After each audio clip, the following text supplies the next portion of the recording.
Okay ခုလမ်းပေါ်မှာခက်စားနေတယ်ပေါ့နော်နည်းနည်းဟိုလေးကျော်ဖြစ်နေတယ်ကျွန်တော်တို့ကြွတ်သားကအနာပေးမှကြွတ်သားကကြီးတာအနာမပေးရင်ကြွတ်သားကမကြီးဘူးလို့နေ့တိုင်းလုံးမထွက်တာလို့နေ့တိုင်းမလို့ရင်မထွက်ဘူးလို့နေ့တိုင်းလှုပ်တိုင်းလည်းထွက်တာမဟုတ်ဘူးလို့ဆိုတဲ့အကြောင်းလေးကိုကျွန်တော်ဒီနေ့ဘုဒ္ဓ knowledge share လေးမျှဝေပေးမှာဖြစ်ပါတယ်အရင်ဆုံးပြောချင်တာကကျွန်တော်ဒီကာယဗလာမောင်လည်းမဟုတ်ပါစင်ပေါ်လည်းတစ်ခါမှတက်ပြီးပြိုင်ပွဲဝင်မှုတူလည်းမဟုတ်ပါဒါပေမဲ့ကျွန်တော်ဒီ2010ဝင်းကျင်လောက်ကလေးကဒီကာယဗလာအားကစားလေ့ကျင့်ခန်းကို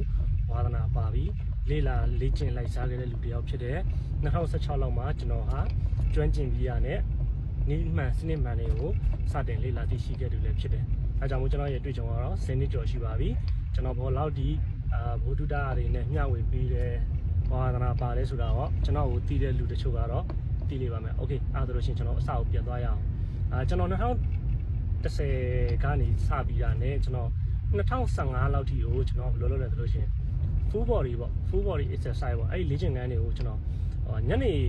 6နာရီကနေပြီးရတယ်ကျွန်တော်စလုပ်လိုက်လို့ရှိရင်ည10နာရီလောက်ထိပေါ့နော်တရက်ကို4နာရီလောက်နေ့စဉ်လုပ်ဖြစ်တယ်ပြီးလို့ရှိရင် full body เนาะတကိုယ်လုံးလုပ်တာအဲ့လိုမျိုးနေ့တိုင်းလုပ်တယ်ပေါ့အဲ့ဒီနေ့တိုင်းလုပ်တော့ကျွန်တော်မှာဘာပြဿနာရှိလဲဆိုရင်ဘာပြဿနာမှမရှိဘူးbody ကလုံးဝကိုကြစ်လစ်ပြီးရတယ်ခဏကိုတစ်ခုလုံးကြွက်သားတွေနဲ့အရန်ကိုကြစ်လစ်လေးနေပေါ့နော်အခုခက်စားနေတာကကိုရီးယား body လိုမျိုးပေါ့နော်အဲ့လိုမျိုးဖြစ်ခဲ့တယ်ပေါ့နော်ဒါပေမဲ့ကျွန်တော်ဘာလို့မထွားလဲဆိုတော့အဲ့ဒီတော့ကျွန်တော်ကမနက်6နာရီညနေ6နာရီရနေပြီးရတယ်ည10နာရီထိကျွန်တော်လေ့ကျင့်ခန်းကိုလုံးဝအထူးလေ့ကျင့်တယ်နော် full body လေ့ကျင့်တယ်ပြီးလို့ရှိရင်လည်းညဆိုလို့ရှိရင်လည်းကျွန်တော်ဂိမ်းတွေစော့တယ်တနာရီ2နာရီ3နာရီကျွန်တော်မအိပ်ဘူးမိတ်ဖင်းနဲ့စော့တယ်ပြီးအစားအသောက်ကိုလည်းကျွန်တော်စနစ်ကျမတည့်ရတဲ့အတွက်ကြောင့်မလို့ရေကိုတည့်ရဘယ်တော့တောက်ရမယ်အစားအသောက်ကိုဘယ်လိုစားရမယ်ဆိုတာကိုလည်းကျွန်တော်မသိခဲ့ဘူးအဲ့တော့နေချင်းတို့နေတယ်အိတ်ချင်တဲ့ချိန်အိတ်တယ်စားချင်တာကိုစားတယ်ဖြစ်တယ်လို့နေပြီးလေ့ကျင့်ခန်းကိုစနစ်တကျအကောင်းယူဆိုင်ပြီးစူးစမ်းပြီးစော့ခဲ့တယ်ပေါ့အဲ့ဒါကြောင့်မလို့ကျွန်တော်ခန္ဓာကိုယ်ကဖွံ့ဖြိုးတဲ့လောက်မဖွံ့ဖြိုးပဲနဲ့ဘယ်လိုမျိုးပေါ့နော်ကြစ်လေးပုံစံနဲ့ရက်တန့်နေတယ်ပေါ့နော်ဒါပေမဲ့အဲ့ဒီတစ်ချိန်လုံးကဒါကျွန်တော်လေ့ကျင့်ခန်းကိုလည်းနေ့တိုင်းအပြင်းထန်လဲစော့မယ်နားရက်တည်းမှမရှိဘူးနော်နားရက်တည်းမှမရှိဘူးပြီးတော့အစားအသောက်တွေကိုလည်းစနစ်တကျကောင်းမွန်ပြည့်စုံအောင်စားမယ်ဆိုလို့ရှိရင်တော့ကျွန်တော်ရဲ့ခန္ဓာကိုယ်အလုံးဝကြစ်လစ်ပြီးတာနဲ့ဖောင်းကားပြီးတာနဲ့ဖုတ်ထစ်နေတဲ့ body တစ်ခုရရှိလိမ့်မယ်လို့တော့ကျွန်တော်မျှော်လင့်မိတယ်ပေါ့နော်ဒါပေမဲ့ကျွန်တော်2015 16ကနေစပြီးရတဲ့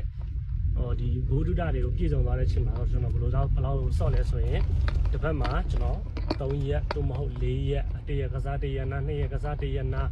ာပြီးရင်ပေါ် body out body ပြီးလို့ရှိရင်ကြွတာစိတ်ပဲတစ်ခုချင်းပြီးခွဲဆော့တယ်ပေါ့အဲ့လိုမျိုးတွေစော့ခဲ့တယ်ပေါ့အဲ့လိုတွေစော့ပြီးရတဲ့စနစ်တကျနားခဲ့တယ်စနစ်တကျအိတ်ခဲ့တယ်စနစ်တကျစားခဲ့တောက်ခဲ့တယ်အဲ့ချိန်မှာတော့ကျွန်တော် body တစ်ခုကအတိုင်းတာတစ်ခုထိကျွန်တော်ဒါပြဖောင်းလေးနဲ့ပေါ့နော်အခုထစ်တင်နဲ့အလုံးဝကြည့်ကောင်းတဲ့ data တစ်ခုကိုရရှိခဲ့တယ်ပေါ့ဆိုတဲ့ခါကျတော့ကျွန်တော်တို့ဘယ်သူတွေကမှားလဲဆိုရင်ဘယ်သူမှမမှားပါဘူးနော်ကြွက်သားတွေကနေ့တိုင်းလေ့ကျင့်မှထွက်တယ်ဆိုတာကလည်းမှန်ပါတယ်အနာပေးမှနေ့တိုင်းစောစရာမလိုဘူးအနာပေးမှကြွက်သားတွေကထွက်တယ်ဆိုတော့လည်းမှန်ပါတယ်ဒါပေမဲ့ခုနပြောလို့ပေါ့နော်ကျွန်တော်တို့အကုန်လုံးကိုကျွန်တော်တို့ကလှေနံဓာတ်ထစ်တွက်ထားလို့မရပါဘူးဘာလို့လဲဆိုတော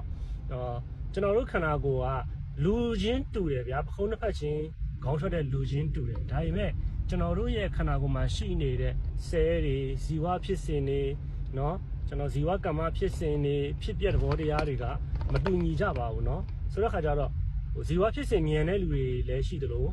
မမြန်တဲ့လူတွေလည်းရှိတယ်အဲ့ဒါကြီးအကြောင်းပြောပြရင်လည်းအများကြီးဖြစ်သွားလိမ့်မယ်အဲ့ဒါကနောက်မှတက်ကျွန်တော်တကယ်လို့ဟောပြခဲ့လို့ရှိရင်ပြောပြပေးမယ်ပေါ့เนาะတချို့ခန္ဓာကိုယ် body တွေကကြတော့လေ့ကျင့်တိုင်းလည်းမဖြစ်ဘူးတချို့ body ကကြတော့လည်းအနားယူမှလည်းဖြစ်တာတချို့တွေကကြတော့လည်းငကိုကလေးကအခန့်ကိုပေါ့နော်ကြွက်သားတွေကကြစ်လစ်တယ်တန်မာတယ်နော်ပြီးလို့ရှိရင်ခန္ဓာကိုယ်တွေကပေါ့နော်လုံးဝကြစ်လစ်လေးနဲ့အသားရည်တွေကတင်းရင်းပြီးရတယ်လုံးဝဟိုမှအသားရည်မာရလို့ရှိရင်တချို့တွေကြတော့လေကျွန်တော်ခန္ဓာကိုယ်အသားရည်ဆိုလို့ရှိရင်လုံးဝပျော့ပြောင်ပျော့ဖက်နူးဤပြီးရတယ်အဲ့လိုလူမျိုးပေါ့နော်ဆိုတဲ့ခါကျတော့ကျွန်တော်အနေနဲ့အသားရည်ကြစ်လစ်တန်မာဖို့အတွက်ကိုကျွန်တော်မနေ့ကြိုးစားယူရတယ်ပေါ့နော်နောက်ပြီးလို့ရှိရင်ကျွန်တော်တို့တချို့ခန္ဓာကိုယ်တွေကကြောင့်နည်းနည်းစားတာနဲ့ကိုတန်ဝါတယ်လို့ရှိတယ်တချို့ခန္ဓာကိုယ်ကဘယ်လောက်ဆဆမဝါရဲလို့လည်းရှိတယ်အဲ့တော့အဓိကကတော့ပြောတဲ့လေ့ကျင့်နည်းစနစ်တွေကတော့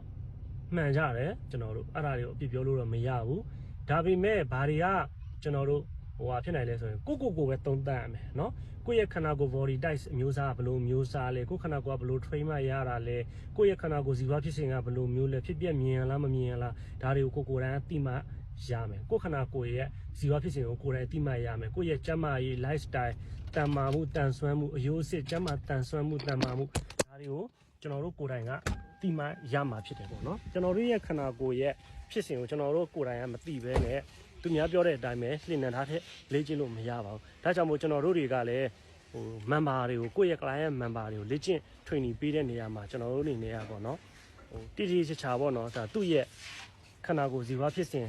ကျန်းမာတန်ဆွမ်းမှုကိုကျွန်တော်တို့ကစမ်းသပ်ရတယ်ပေါ့နော်စမ်းသပ်ပြီးမှသာလဲသူနဲ့ live ဖတ်တဲ့ကျွန်တော်တို့ကလေ့ကျင့်ရေး program တွေကိုစနစ်တကျချပြပေးရမှာဖြစ်တယ်ဒါမှသာလဲ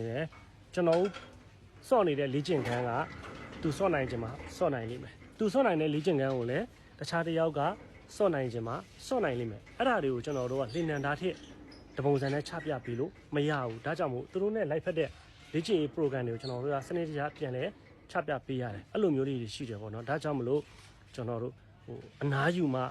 ကြွက်သားကကြီးမှာဆိုတာလဲမှန်တယ်နေ့တိုင်းစော့မှကြွက်သားထွက်မှာဆိုတာလဲမှန်တယ်ဘာလို့နဲ့တက်ဆိုင်လဲဆိုရင်မိမိကိုယ်ကိုယ်နဲ့ပဲတက်ဆိုင်ပါတယ်ဘလောက်ကောင်းမွန်တဲ့ trainer တယောက်ဖြစ်နေပါစေကိုယ်ခန္ဓာကိုယ်ရဲ့ဇီဝဖြစ်စဉ်ကိုကိုယ်ကိုယ်တိုင်လေ့လာသုံးသပ်မှုမရှိဘဲနဲ့မကောင်းမင်းနဲ့မဆန်းစစ်ဘဲနဲ့ပြောင်းလဲတဲ့ body တစ်ခုကိုကျွန်တော်တို့ဖန်တီးနိုင်မှာမဟုတ်ဘူးဆိုတာတွေကိုအကြံပြုရင်းနဲ့ကျွန်တော်တို့ဒီနေ့ဒီနေရာလေးမှာဒါလေးကိုကျွန်တော်အဆုံးသတ်လိုက်ပါတယ်အားလုံးကိုကျေးဇူးတင်ပါတယ်